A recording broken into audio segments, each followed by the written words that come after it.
He dumped me by email a month before our wedding, but my revenge destroyed his career, exposed his lies, and freed my life. I need to inform you that I've met someone else. Someone better. I won't be attending our wedding next month. I wish you well. That was the entire email from Ethan, sent at 6:47 a.m. on a Tuesday morning, exactly 32 days before our wedding. I stared at my phone screen, my coffee growing cold beside my laptop, as my world tilted sideways. 3 years together, 8 months of engagement, and hundreds of I love yous, all dismissed in 4 sentences. My name is Elisa Reynolds, and I'm a 30-year-old interior designer in Boston. Until that morning, I thought I was living the dream, a successful career, a beautiful downtown apartment, and engaged to a man I believed was my soulmate. Ethan and I met at a charity gala where his investment firm was a major donor. He swept me off my feet with his charm, intelligence, and what I thought was genuine kindness. Looking back, I should have seen the signs much earlier.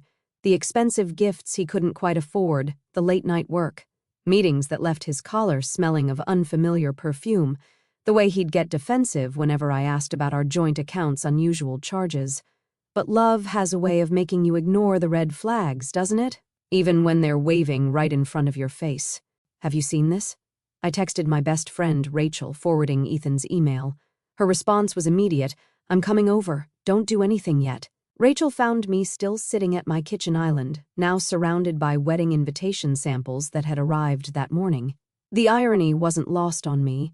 Join us in celebrating our love, printed in elegant gold foil on cream paper, while my phone displayed the death certificate of our relationship. What kind of coward breaks up over email?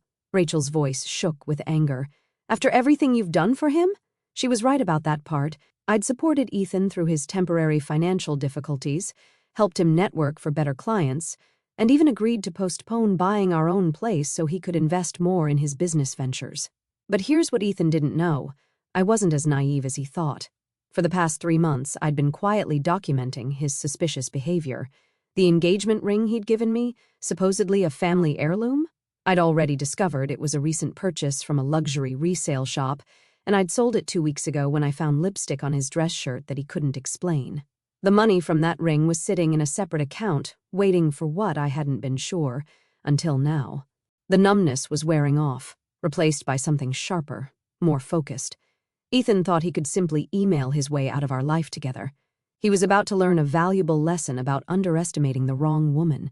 The weeks leading up to Ethan's email had been filled with signs I couldn't ignore anymore, like how he'd started taking calls in the hallway, his voice dropping to a whisper, or the way his stories didn't quite add up, business dinners at restaurants that were closed those nights, conferences that weren't showing up on his company's calendar. Each suspicious moment felt like a small stone in my shoe, irritating, but not quite painful enough to stop walking. I'd met Ethan's parents several times, both of them beaming with pride over their only son. His mother, Susan, had taken me shopping for wedding dresses, tearing up as I tried on a lace gown that cost more than my first car. His father, James, had pulled me aside at our engagement party, telling me how happy he was that Ethan had finally found the one. Now, I wondered if they knew about their son's double life or if they were as fooled as I had been. Looking back, the changes began around March. Ethan started working later, claiming his firm was handling a big merger. But one night, I'd bumped into his colleague, Mike, at the grocery store. Merger? We haven't had any major deals since January, he'd said, confusion clear on his face. When I mentioned this to Ethan, he'd accused me of spying on him, turning it around so somehow I was the one breaking trust. That night, I couldn't sleep. While Ethan snored beside me, I opened his laptop, something I'd never done before. His password was still my birthday, which should have been touching but now felt like laziness. What I found made my stomach churn. Emails to real estate agents about viewing properties in Chicago, searches for jobs in the Midwest, and, most telling, dozens of messages to someone named Claire. I can't stand the guilt anymore, one email read. Elisa deserves better than this, but I can't help how I feel about you. The timestamp showed 3 a.m., sent on a night he'd told me he was working late at the office. That's when I decided to sell the ring. I remembered how proud he'd been giving it to me, spinning a story about his grandmother wearing it through 50 years of marriage. The truth came out when I had it appraised. It was barely 2 years old, purchased from an upscale consignment shop. The $15,000 I got for it felt like insurance, protection against whatever storm was coming. Rachel's voice pulled me back to the present. "Earth to Elisa," she said, waving her hand in front of my face. "What do you want to do about the vendors, the venue deposit?" I took a deep breath, my mind surprisingly clear. "First, I need to make a phone call," I said, pulling up the contact information for Thomas Hayes, a private investigator recommended by a client. "Then, we're going to find out exactly who this someone better is." Meeting Thomas Hayes felt surreal. His office was nothing like the dim, smoky spaces you see in movies. Instead, it was modern, bright, and professional. He listened intently as I laid out what I knew, taking notes on a sleek tablet. "So, this joint account," he said, gesturing at the bank statements I'd brought. "These charges here, $4,800 at Peninsula Hotel, $3,200 at Tiffany's, none of these were for you?" "Not a single one," I replied, my voice steadier than I expected. "And they all happened on days he claimed to be at work, conferences, or client meetings." Thomas nodded, his expression neutral but focused. "And you said he's planning something in Chicago?" That's what his emails suggested, but I only saw glimpses before I lost my nerve about snooping, I said. I pulled out my checkbook. "I have $155,000 from selling the ring." "Will that be enough?" "More than enough," Thomas assured me. "I'll start with his financial records and recent travel patterns. Give me a week." That week felt like the longest of my life. I threw myself into work, grateful that interior design required enough focus to keep my mind occupied. My clients never suspected that their normally cheerful designer was tracking her fiancé's betrayal between choosing paint swatches and ordering custom furniture. Then Thomas called. "Can you meet today?" His office felt smaller somehow as he spread photos across his desk. Ethan entering high-end restaurants with a tall brunette, the same woman getting into his car, receipts for flights to Chicago, hotel stays, jewelry. "Her name is Claire Winters," Thomas explained. "She's a pharmaceutical sales rep he met at a networking event last year. They've been seeing each other since March. The month everything started changing. There's more," Thomas continued, pulling out financial records. "Mr. Bennett has been living well beyond his means, credit card debt, personal loans, even some gambling debts. It seems he's been using your joint account to maintain appearances with both relationships." My hands shook as I looked through the evidence. Ethan had spent thousands wining and dining Claire while using my money to cover his tracks. The Chicago plans weren't just about love. He was running from debt collectors, planning to start fresh with Claire in a new city. "What are my options?" I asked. Thomas leaned back in his chair. "Well, that depends on what you want. We have enough here to cause serious problems with his firm. They have strict policies about financial disclosure. We could also ensure Claire sees these credit reports and collection notices, or we could do something more strategic. Make him face everything at once, his lies, his debts, his carefully constructed house of cards, but it would need to be handled carefully." I thought about Ethan's dismissive email, his casual cruelty in discarding our relationship. A plan began forming in my mind. "Tell me more about being strategic," I said. The first phase of my plan started with a simple text to Ethan. "I accept your decision. I just need you to come get your things." His reply was almost insultingly quick. "I'll send movers next week." "No," I responded. "There are personal documents and family photos. You need to come yourself. Friday at 6. While waiting for Friday, I stayed busy. Thomas had discovered that Claire's company had strict policies about dating clients, and guess who had recently signed a major contract with her firm? I also learned that Ethan's boss, Richard, was a stickler for ethical behavior, especially after a recent financial scandal at their firm. I invited Rachel over to help me set the stage. We arranged Ethan's things neatly, including printouts of his secret emails with Claire, bank statements showing his extravagant double life, and photos from Thomas's surveillance, all sitting innocently in labeled boxes. At 5:55 p.m., on Friday, the doorbell rang. I opened it to find not just Ethan but Claire beside him. My heart lurched, but I kept my expression neutral. She was beautiful, I had to admit. Tall, elegant, and looking very uncomfortable. "So I thought it would be better if we were honest about everything," Ethan said, his usual confidence wavering slightly at my lack of reaction. "Claire wanted to—" "Perfect," I cut him off. "You're both here. Come in." They followed me into the living room where Richard, Ethan's boss, was already sitting on my couch. The color drained from Ethan's face. "Richard, what are you—" "I invited him," I said calmly. "Since we're being honest about everything. Those boxes are yours, by the way. Feel free to look through them." Claire reached the first box before Ethan, pulling out the credit reports and collection notices. Her perfectly maintained composure cracked as she read through them. "What is this?" she demanded, turning to Ethan. "You said you were financially secure. You said—" "There's more," I interrupted, gesturing to the other boxes. "Like the records of how he used my money to fund your dates and documentation of how he violated his firm's financial disclosure agreements. Oh, and Claire, your company might be interested in how you've been dating a client." Richard stood up, his face thunderous. "Bennett, my office, 8 a.m., Monday." "This isn't what it looks like," Ethan stammered, but Richard was already walking out. Claire grabbed her designer bag. "You told me you were practically single, that she was just a convenient financial arrangement," she said, tears streaming down her face, and rushed out. Ethan stood alone in my living room, surrounded by evidence of his deceptions. "Elisa, please, I can explain everything." "No need," I said. "Your email was quite clear. You found someone better, remember?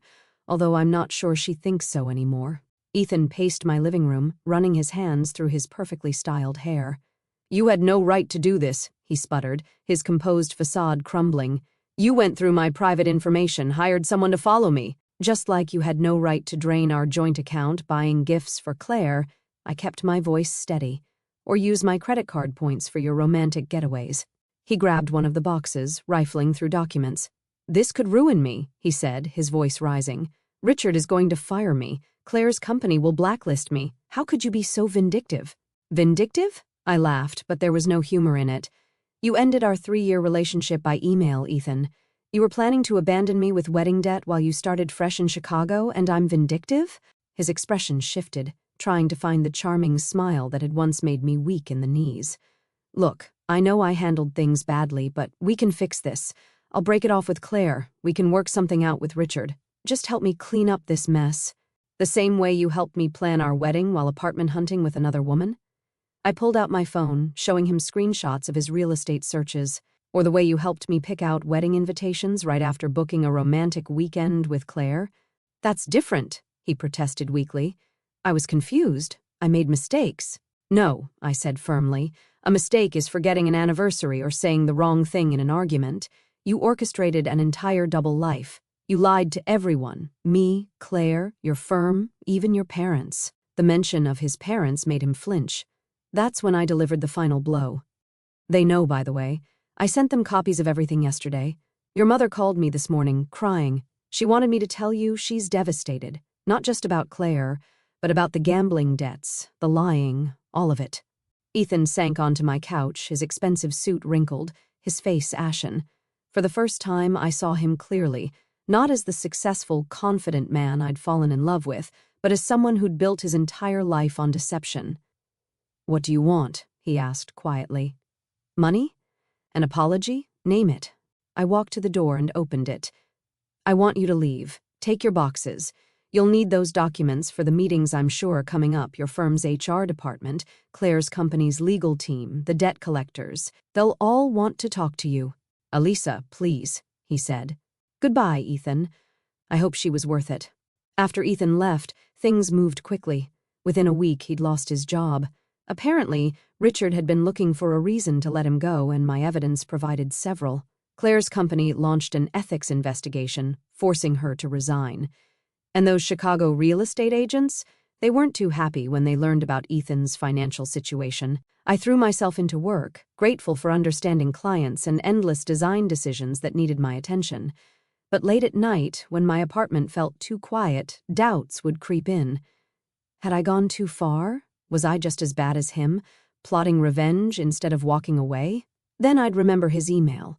4 cold sentences dismissing our entire relationship, the countless lies, the money he'd spent on Claire while telling me we needed to budget carefully for our future. A month after the confrontation, I met Thomas for coffee to close out his investigation. "I thought you'd want to know," he said, sliding a folder across the table. "Ethan's moved back in with his parents in New Hampshire.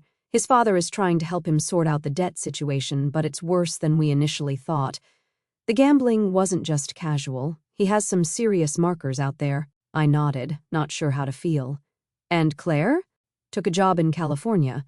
From what I can tell, she wants nothing to do with him, Thomas said. He paused. You know, in my line of work, I see a lot of people seeking revenge.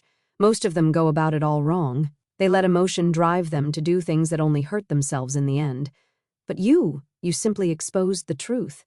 Everything that's happened to him is a direct result of his own actions. Sometimes the truth is the best revenge, I said, thinking about how freely Ethan's lies had flowed, how easily he'd maintained his deceptions. I just made sure everyone saw it at once. Thomas smiled. Well, your retainer still has some money left. Want me to keep tabs on him? I thought about it, then shook my head. No, I'm done. He can figure out his own life now. As I walked home, my phone buzzed with a text from Rachel. Lunch tomorrow? That new place on Newbury Street. My treat. I smiled, remembering how she'd stood by me through everything. That's when it hit me. The weight I'd been carrying, the constant tension in my shoulders, was gone. Ethan's betrayal had broken my heart, yes, but it hadn't broken me. Instead, it had shown me just how strong I could be. The truth was my weapon, and I'd wielded it perfectly. Ethan had thought he could simply press send on an email and walk away unscathed. Instead, his carefully constructed house of cards had collapsed, leaving him to face the consequences of every lie he'd told. The next few months brought changes I never expected. Without Ethan's constant drain on my finances, my savings grew rapidly. I started taking on more high-end design projects, clients who appreciated my eye for detail and trusted my judgment. My portfolio expanded, and with it, my confidence. One morning, while grabbing coffee at my usual spot, I ran into Richard, Ethan's former boss. He'd been instrumental in the aftermath of my revelation, though we'd never discussed it directly. Alisa, he said warmly. How are you holding up? I stirred my latte, considering the question. Actually, I'm doing really well, better than I expected. He nodded, then hesitated. Listen, I should have told you this sooner. We'd been investigating Ethan's accounts for months before everything came out. There were irregularities we couldn't ignore, but we had no idea about the personal side of things.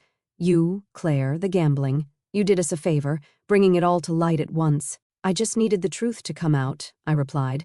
Everything else was just consequences. Well, speaking of consequences, Richard continued, we're redesigning our office space, all 40,000 square feet. Would you be interested in submitting a proposal? Your reputation in the design community is excellent, and after everything, well, let's just say I trust your attention to detail. That project became my biggest yet, a complete corporate office overhaul that would put my firm on the map. The irony wasn't lost on me. Ethan's downfall had led to my biggest professional breakthrough. My parents, who'd been heartbroken about the wedding cancellation, now proudly told friends about their daughter, the successful businesswoman. Mom even confessed that she'd never fully trusted Ethan. Something about him was too polished, she said, like he was trying too hard to be perfect. Rachel convinced me to start dating again, though I was hesitant. Not everyone is hiding a secret life, she insisted, and now you know the red flags to watch for. She was right about the red flags. I found myself noticing things I might have overlooked before. Inconsistencies in stories, subtle manipulations, the way some men talked about their exes. Each observation felt like a small victory, proof that I'd learned from my experience rather than being broken by it. The last ties to Ethan unraveled slowly. His mother called one last time, apologizing again for her son's behavior and returning a family necklace I'd left at their house. I donated all the wedding items we'd collected. No point in keeping reminders of a bullet dodged. The save-the-date cards, the venue deposit, the carefully chosen color swatches, all of it went away, making room for new possibilities. Sometimes, usually late at night, I'd think about Claire. Had she been as fooled as I was? Did she lie awake, wondering which parts of her relationship with Ethan had been real? I hoped she'd found her way to a better life, too, free from his web of deception. The engagement ring money, my inadvertent escape fund, turned out to be seed money for expanding my business. I hired 2 junior designers and moved into a proper office space. Every time I signed a new client contract or approved a design concept, I thought about Ethan's dismissive email. He thought he was ending my story, but really, he just freed me to write a better one. Almost a year after Ethan's email, I received an unexpected message from Claire. She was back in Boston briefly and wanted to meet. I agreed, more out of curiosity than anything else, and we arranged to meet at a quiet cafe away from the business district. She looked different from that day in my apartment, less polished but somehow more real. She'd cut her long hair into a practical bob and traded her designer clothes for simple business casual. We ordered coffee and sat in awkward silence until she finally spoke. "I've been wanting to thank you," she said, turning her cup slowly, "not just for exposing Ethan, but for doing it the way you did, all at once, with everyone present. It was humiliating at the time, but it was like ripping off a bandage, painful but quick." I nodded, understanding exactly what she meant. "How are you doing now?" "Better, much better. The job in California was a fresh start. I'm dating someone new, an architect. He's real, no hidden life, no secret debts, just an honest man who actually cares," she said. She paused. "I heard through mutual friends that Ethan tried to contact you." "He did," I confirmed, remembering the desperate voicemails and emails that had started arriving about 6 months after the confrontation. I never responded. "Me neither," Claire said, though he tried hard enough, sent flowers to my office in San Francisco, called my parents, even tried to reach me through LinkedIn. She shook her head. "It's like he still doesn't get it. He's not sorry for what he did. He's just sorry he got caught." We talked for almost 2 hours, filling in the gaps in each other's stories. Her version of Ethan had been completely different from mine. He'd played the role of a successful, single businessman, telling her his long hours were due to building his own investment portfolio. He'd even hinted at marriage, all while planning a wedding with me. "You know what the strangest part is?" Claire said as we prepared to leave. "In all the time we dated, he never once let me see his place. Always had an excuse, renovations, bad timing, nosy roommate. Now I know why." I laughed despite myself. "He told me he was renovating his office for 6 months straight. I guess juggling lies gets complicated." Before we parted, Claire handed me an envelope. "These were in my things. I thought you might want to decide what to do with them." Inside were photos of Ethan and me from happier times, parties, vacations, casual moments I hadn't known were photographed. I'd appeared in the background of pictures meant to capture his time with Claire. I dropped the envelope in the first trash can I passed. Those memories, like Ethan himself, no longer had any power over me. My life had moved in a different direction, one with more honesty, success, and genuine relationships than I'd had when I was planning a future with him. That evening, I had dinner with Rachel and told her about meeting Claire. "You both dodged a bullet," she said, raising her glass. "Here's to seeing through the lies and coming out stronger." I clinked my glass against hers, thinking about how far I'd come. "Here's to knowing your own worth," I added, "and never settling for less." Looking back now, I can hardly recognize the woman who received that cold email from Ethan. She was someone who thought love meant accepting lies, who measured her worth through someone else's eyes. The journey from that morning to where I am now wasn't easy, but it transformed me in ways I never expected. My design firm has flourished beyond my wildest dreams. The project for Richard's company led to other corporate clients, and I've had to hire 3 more designers to keep up with demand. Last month, a prestigious design magazine featured our work on their cover, a beautiful restoration project that perfectly captured my philosophy of blending elegance with authenticity. The money I got from selling Ethan's ring turned out to be the best investment I ever made, not just financially, but emotionally. It taught me to trust my instincts, to act decisively when something feels wrong. That lesson has served me well in business and in life. Rachel jokes that I should thank Ethan for setting me free, but I don't give him that much credit. My success came from choosing myself, from refusing to let his betrayal define me. Instead of drowning in hurt and anger, I channeled those emotions into building something meaningful. Sometimes new clients ask about the ring-shaped tan line that's still faintly visible on my finger. I used to feel embarrassed, but now I tell them the truth. It's a reminder of when I chose truth over comfortable lies, strength over safety, and self-respect over settling. That fading mark represents not what I lost, but what I gained, my independence, my confidence, and, most importantly, my belief in myself. Last week, I was meeting a new client at the same restaurant where Ethan first proposed. As I waited for her to arrive, I caught my reflection in the window, confident, successful, at peace. The hostess recognized me and mentioned that Ethan had been in recently, looking worse for wear, trying to impress a date with stories about his upcoming business ventures. Some things never change, but I have. The woman who once desperately tried to understand his lies now runs a thriving business built on transparency and trust. The engagement ring money that was meant to bind me to him instead set me free. Sometimes the universe has a sense of humor that way. Rachel tells me I should write a book about my experience, but I don't think that's necessary. Instead, I share my story with other women who come to me feeling trapped or betrayed. I tell them what I wish someone had told me, that sometimes the worst thing that happens to you can lead to the best version of yourself. I still believe in love, but now I know it should never require you to compromise your integrity or ignore your instincts. Real love builds you up, it doesn't tear you down. It's based on truth, not carefully constructed lies. The tears and heartbreak of that Tuesday morning email feel like another lifetime now. In choosing to fight back with truth rather than sink to Ethan's level of deception, I found my own strength. And that, more than any revenge, has been the sweetest victory of all.